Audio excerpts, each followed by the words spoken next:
The grand facade of La Belle Vie restaurant stood out like a jewel, its polished glass windows reflecting the fiery sunset in shimmering shards. The building was an architectural marvel, its sleek lines and modern design a testament to luxury in the heart of Lagos. Around its entrance, potted palms swayed gently in the evening breeze, their green fronds contrasting sharply against the gleaming marble steps. Inside, the air was thick with intoxicating aromas. Spicy jollof rice mingled with the smoky scent of grilled suya, fresh fish steamed with hints of garlic and ginger, and exotic spices teased the senses with their promise of flavor. Crystal chandeliers hung from the ceiling like frozen bursts of light, scattering prismatic colors onto the pristine marble floors that gleamed under the soft glow. Waiters in crisp white shirts and black bow ties moved with practiced grace, weaving effortlessly between elegantly dressed patrons, their polished shoes making barely a sound on the polished surface. At the heart of this opulence was Adana Okoro, the spoilt billionaire's wife. Draped in designer lace that shimmered subtly under the chandelier light, her fingers adorned with glittering rings that caught every glint of illumination, she surveyed the room with a look of bored entitlement. Her glossy lips curled into a faint sneer as she waited for her order, eyes flickering with impatience. The clink of expensive cutlery and soft murmur of high society conversations surrounded her, but Adana seemed distant, as if the luxury around her was merely background noise to her restless mind. She tapped her manicured nails impatiently on the table, the sharp clicks echoing faintly in the refined space. "Where is that waiter?" "I'm famished," she muttered sharply, her voice laced with irritation. Her eyes darted toward the entrance, scanning for any sign of movement. The large door swung open with a soft chime, and a young waiter, thin, nervous, and plainly dressed, approached cautiously with her meal. His name was Emeka, and he moved with a quiet humility that contrasted sharply with the decadence surrounding him, his hands steady despite the tenseness in his posture. Adana's gaze hardened as the waiter neared. Finally, she snapped, her tone cutting through the ambient chatter. "You're late. Do you even know how to serve properly?" Without warning, she kicked at Emeka's foot beneath the table with a swift, careless motion. The waiter winced but kept his composure, bowing his head slightly to hide the flicker of pain. Unbeknownst to Adana, Emeka's father was none other than Chief Chukuma, the secret owner of La Belle Vie. A man who had built his empire from nothing, Chief Chukuma preferred to keep his ownership under wraps to protect his family's privacy and maintain the restaurant's image of exclusivity. Tonight, beneath the sparkling chandeliers and amidst the soft chatter of the elite, a storm was quietly gathering, one that would challenge pride, power, and the very meaning of respect in ways no one could yet imagine. Emeka's day began long before the sun painted the sky with its morning glow. The faint light barely reached his small, modest room in a bustling Lagos neighborhood, where the sounds of early risers, street sweepers, market, vendors setting up, and children preparing for school, mixed with the scent of dew-soaked earth and jasmine from his mother's garden. Growing up in this humble environment, Emeka learned resilience and patience early on. His father, Chief Chukuma, had risen from humble beginnings as a street vendor to one of the city's most respected restaurateurs, a journey filled with sacrifice and quiet determination. But the family's wealth was a well-kept secret, especially from the world outside their home. For Emeka, working as a waiter at La Belle Vie was both a blessing and a burden. It allowed him to be close to his father's legacy, to witness the fruits of years of labor, but it also reminded him daily of the social gaps he strived to bridge. Each morning he donned his plain uniform, a stark contrast to the designer labels and glittering jewels around him, and stepped into the glittering world of the elite, trying to maintain dignity amid subtle disdain and invisible barriers. At home, Emeka's small room smelled faintly of old books and the jasmine from his mother's garden, a comforting blend that grounded him. Photos of his family lined the walls, his parents smiling together in worn but genuine happiness, his younger sister laughing with a soccer ball underfoot in their narrow street. His mother's gentle voice often encouraged him, "Son, your humility will be your strength." Those words echoed in his mind like a mantra, steadying him through the day's challenges. But the restaurant was a different world altogether. Wealthy patrons often treated him as invisible or less than human, their eyes sliding over him as if he were part of the furniture. Yet Emeka never wavered. He served with a quiet grace, always careful to hide the frustration burning inside, a fire tempered by resolve and respect. On this particular evening, the tension was palpable. The air crackled not only with the clinking of glasses and laughter, but also with unspoken resentments. The sharp kick from Adana landed like a physical blow, but Emeka bit his lip. trying to ignore the sting beneath the table. He reminded himself of his father's words. Respect is earned through patience and honor, not through anger or pride. Those words were his shield. As he moved to clear the table, Emeka's eyes caught a glimpse of a framed portrait behind the bar. A distinguished man in traditional attire, his expression proud yet kind.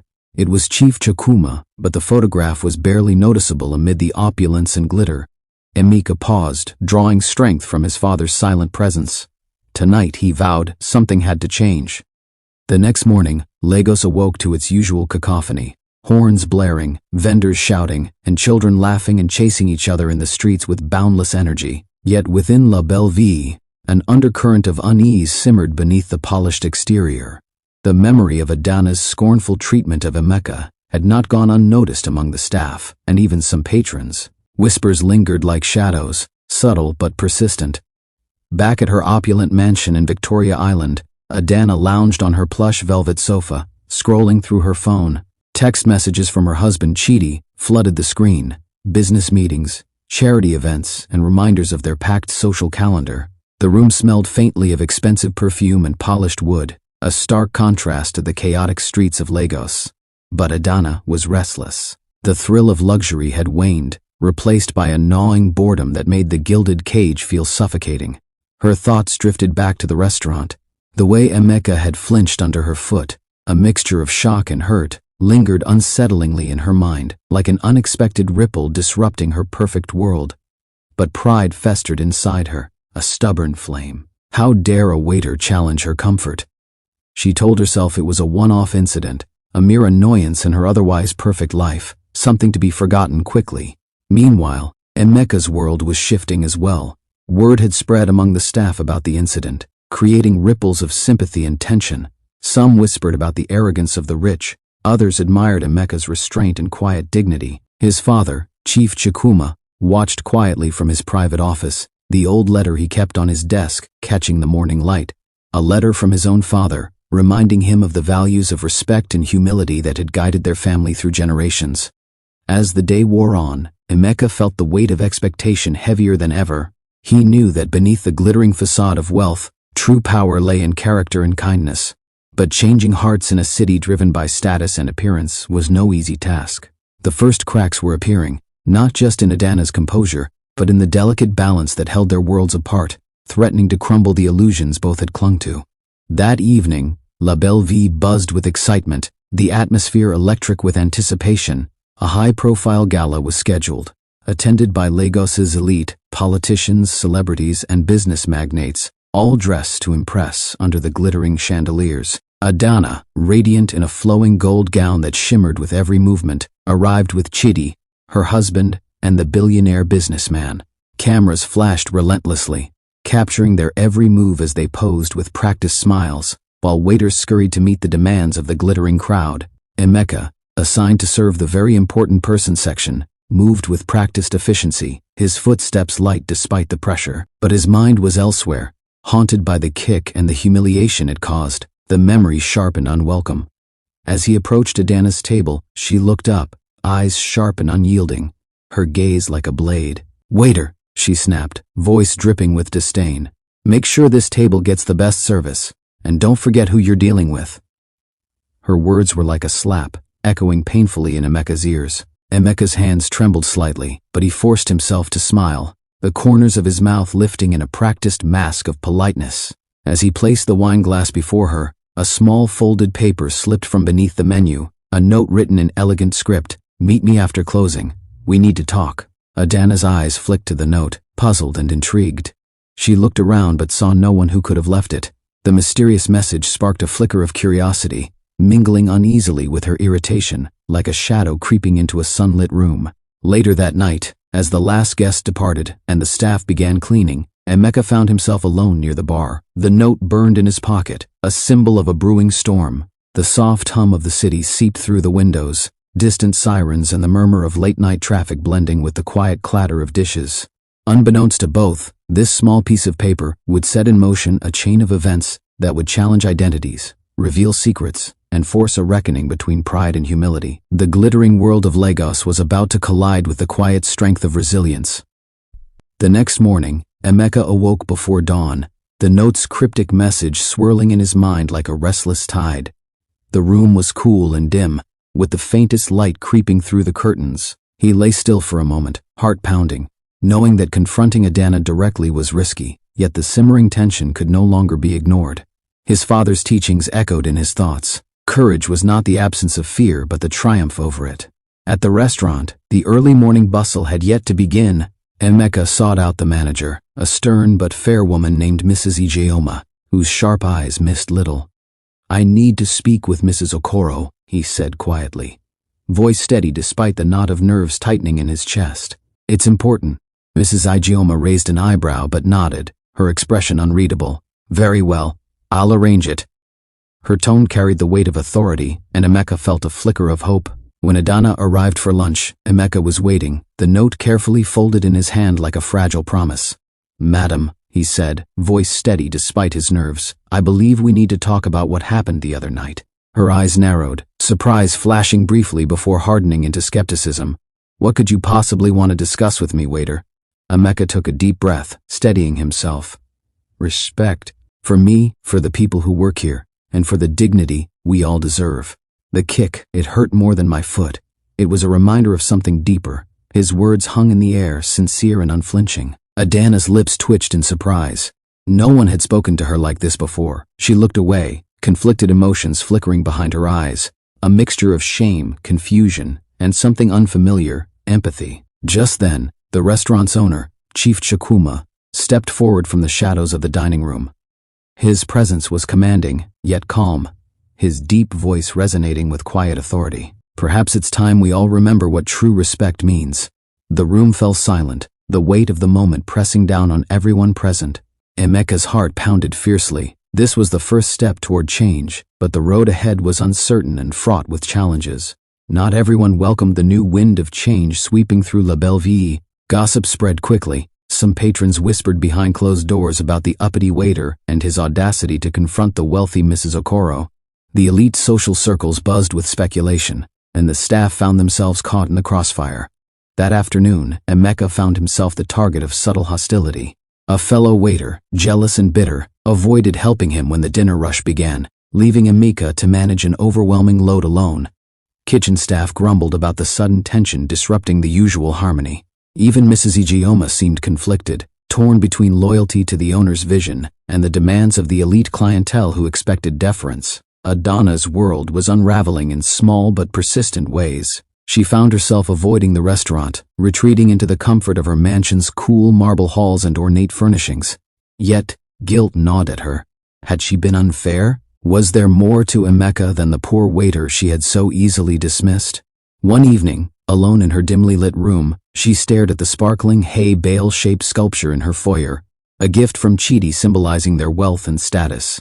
The glittering object, once a source of pride, suddenly felt hollow, a cold reminder of a life built on appearances and superficiality. The soft hum of the city outside contrasted sharply with the silence inside, where Adana wrestled with her conscience. Meanwhile, Chief Chukuma met with his son in private, the weight of leadership evident in his furrowed brow. "Change is never easy," he said gravely, his voice steady but serious. "But it is necessary. We must show them that respect is not earned by money alone." His words were a steady beacon in the storm. Emeka nodded, understanding the weight of his father's wisdom. The path ahead was steep and fraught with obstacles, but giving up was not an option.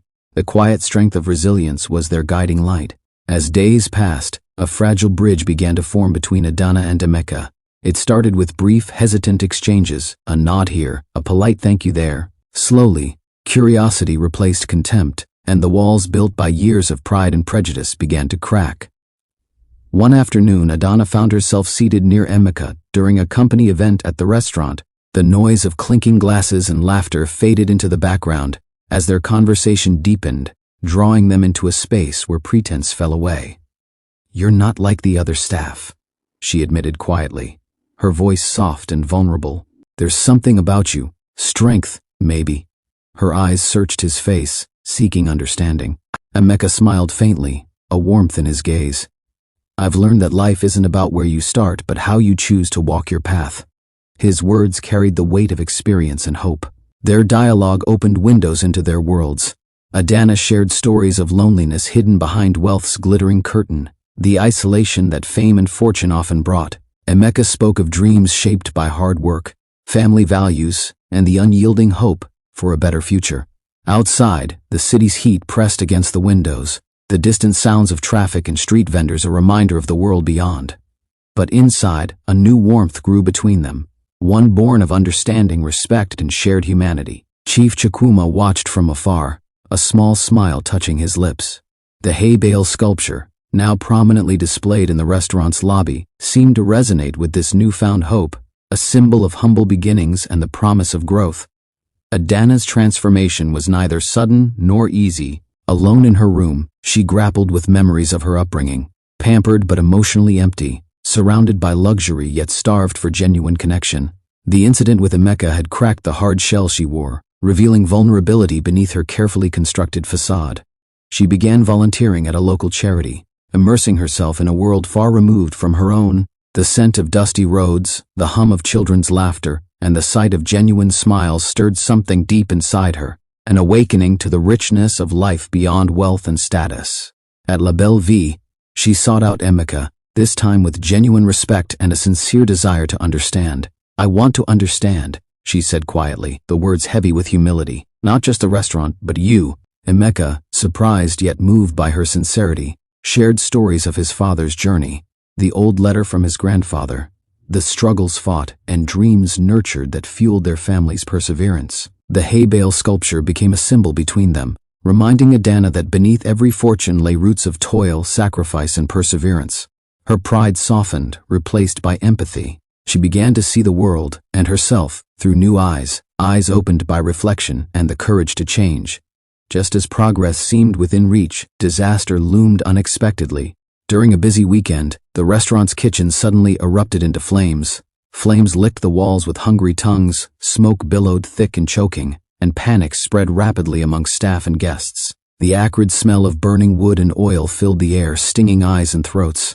Emeka acted swiftly, his heart pounding as he guided patrons to safety with calm authority, his voice steady despite the chaos. He assisted firefighters as they battled the blaze, coordinating evacuation and ensuring no one was left behind. Adana, trapped in the VIP lounge, felt the heat closing in like a suffocating blanket. For the first time, fear overwhelmed her carefully constructed composure, her breath quickening as the reality of danger pierced her bubble of privilege. Chief Chukuma arrived amid the chaos, commanding respect as he coordinated efforts and ensured everyone was safe. The fire was eventually contained, but the damage was extensive. La Belle Vie's future suddenly uncertain. The hay bale sculpture, once a proud emblem, was shattered in the blaze, its pieces scattered like broken dreams across the floor, a poignant symbol of fragility. In the aftermath, emotions ran high. Anger, grief, and guilt mingled thickly in the smoky air. Adana blamed herself for neglect, while Emeka wrestled with helplessness. The crisis forced them all to confront harsh realities. Would the bonds forged through understanding survive the flames of adversity? In the days following the fire, La Belle Vie was closed for repairs, the once glittering restaurant now a shell of charred walls and smoke-stained surfaces. The city buzzed with rumors and speculation about the cause and the future of the establishment. Adana returned to the mansion, her thoughts heavy with regret and determination. The shattered hay bale sculpture haunted her, a poignant reminder of fragile foundations and the cost of pride. Emeka, though exhausted, remained determined. He and his father met with insurance agents, contractors, and staff, planning a revival that would honor their legacy. The restaurant was more than a business, it was a family story, a testament to hard work and dreams. Adana reached out to Emeka, seeking forgiveness and offering help.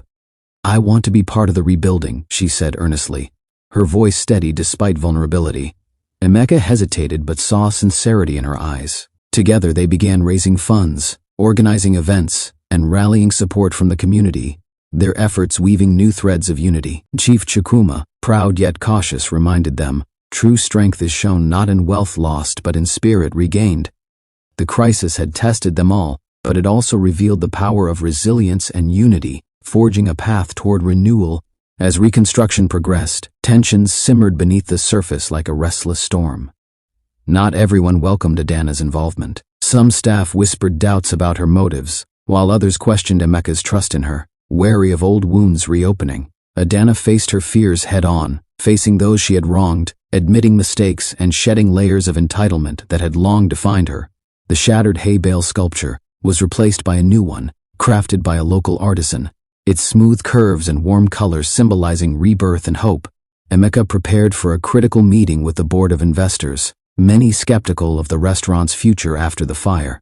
He rehearsed speeches late into the night, gathered data meticulously, and sought his father's guidance and encouragement. The city's heat pressed down mercilessly, mirroring the pressure building inside them. The final confrontation was looming, one that would decide the fate of La Belle Vie and the fragile relationships within.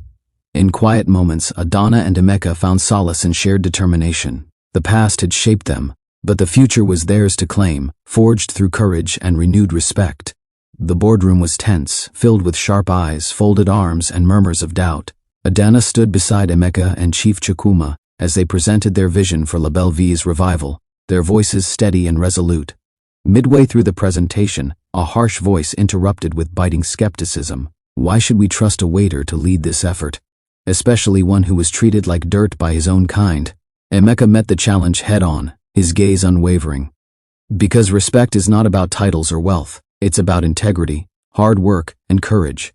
I am that waiter, and I am also the son of the owner. My father's legacy is not just in this building, but in the values we uphold. His words cut through the tension like a beacon. Adana stepped forward, voice steady and sincere. I was wrong to treat Emeka with disrespect. My actions were hurtful and unjust. I'm committed to change, not just for the restaurant, but for myself. Her admission carried the weight of genuine transformation. The room fell silent, the atmosphere charged with possibility. Then, slowly, nods of approval emerged, tentative but growing. The hay bale sculpture displayed prominently behind them seemed to glow, a testament to humble beginnings and renewed hope. The truth was out. Bridges were mended. The restaurant's future was secured not by money alone, but by shared humanity and respect.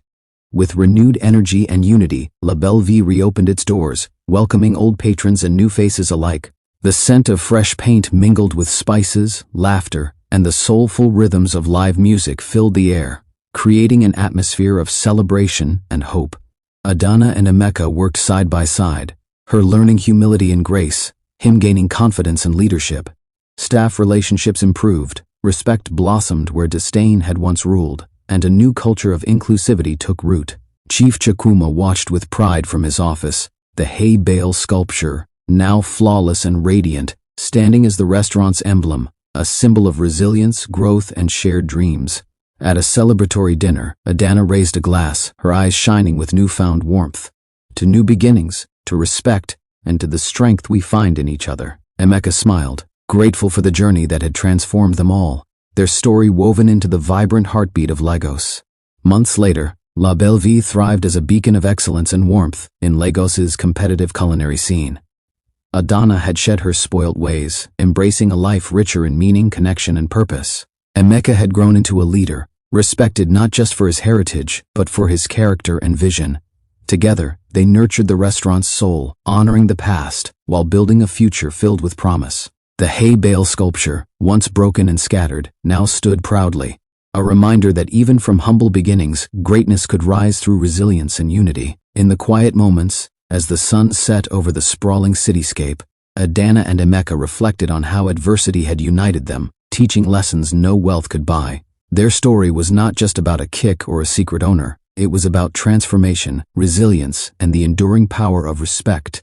And so, amidst the vibrant heartbeat of Lagos, life found a new balance, one where pride was tempered by humility, and where every soul, no matter their station, could shine brightly.